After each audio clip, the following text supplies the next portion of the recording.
کاهل و ناداشت بدم کار درآورد مرا، طوطی اندیشه او همچو شکر خورد مرا.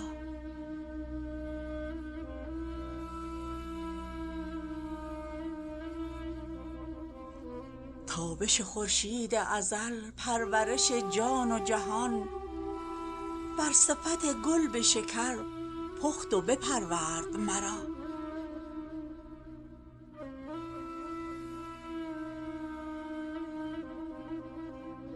گفتم ای چرخ فلک مرد جفای تو نیم، گفت زبون یافت مگر ای سر این مرد مرا.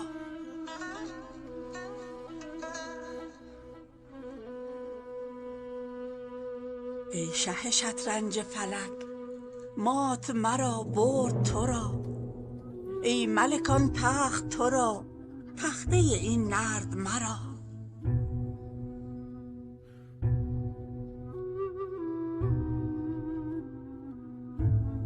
تشنه و مستسقی تو گشته ام ای بحر چنانک، بحر محیط ار بخورم باشد در خورد مرا.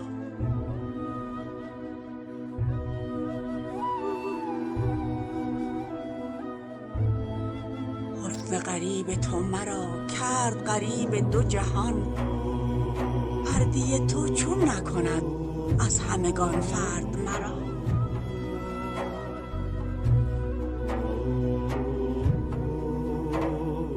رفتم انگام خزان سوی رزان دست گزان، لوحه گر هجر تو شد هر ورق زرد مرا.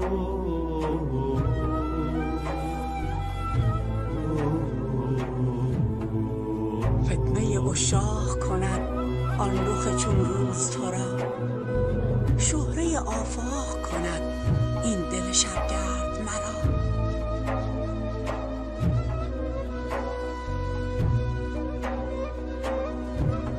چو شقه قلمت رقص کنانم ز هوا، بال مرا باز گشا خوش خوش و منورد مرا.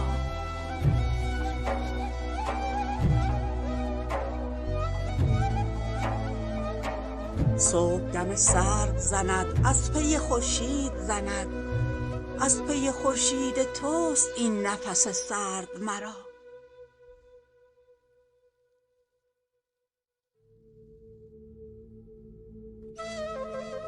جزو ز جزوی چو برید از تن تو درد کند، جزو من از کل ببرد چون نبود درد مرا.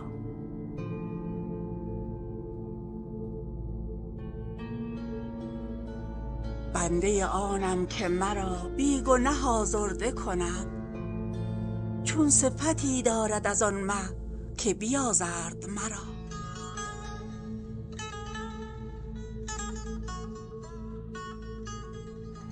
هر کسکی را هوسی قسم قضا و قدر است، عشق وی آورد قضا هدیه ره آورد مرا.